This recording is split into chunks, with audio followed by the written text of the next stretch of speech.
In the morning. The Showbiz Top 5. Hey, this is Kelly Raspberry, and this is your Showbiz Top 5 for Wednesday. It's January the 23rd.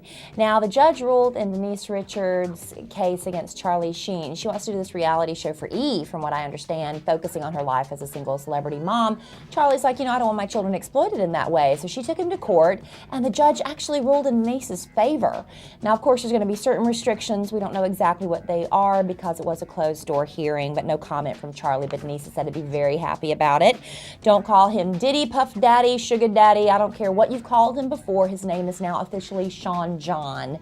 John, I guess is what I have to call him now. He says that after 5 name changes, he's ready for a new identity. It's nothing unusual. It's part of his evolvement as a performer, as a person, and Sean John is just where he is right now.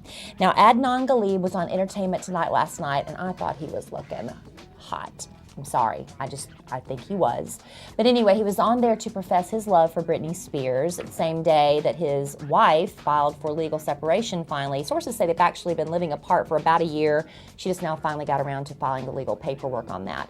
So he's on there, the reporter asks, are you and Britney physical, intimate? Are you doing it? And he said, yes, we have had that kind of relationship. She is not pregnant with my child. He did allude to the fact that he would want to marry her because who wouldn't? Let's see what else. He said, there is no restraining order against him. He says that their relationship is far from over and that we're all going to know the truth soon enough. Well, he apparently was telling the truth because yesterday, the same day all this Entertainment Tonight stuff's broadcast across the country, he's out with Britney Spears again.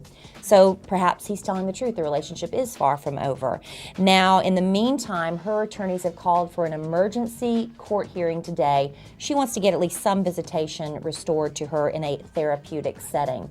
So we'll see what happens after that court hearing today.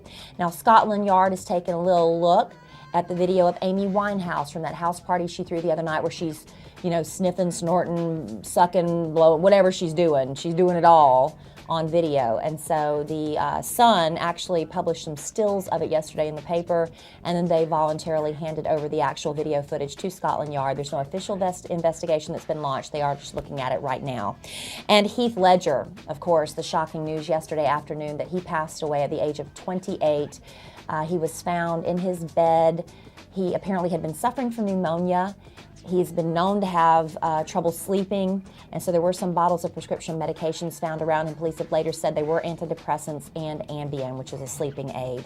Now, they're saying this does not look like a suicide situation. It looks more like it was an accidental overdose, and that an autopsy is being conducted today. But of course, toxicology reports take up to 2 months to come back. So I'm sure that's probably going to be what the finding is. In the meantime, his ex-fiancée, Michelle Williams, who he dumped last year, or she dumped him, who knows what happened, they're no more. She is said to be devastated by the news, immediately jumped on a plane to New York. Of course, they have a 2-year-old daughter today, named Matilda together. That's your Showbiz Top 5 for Wednesday.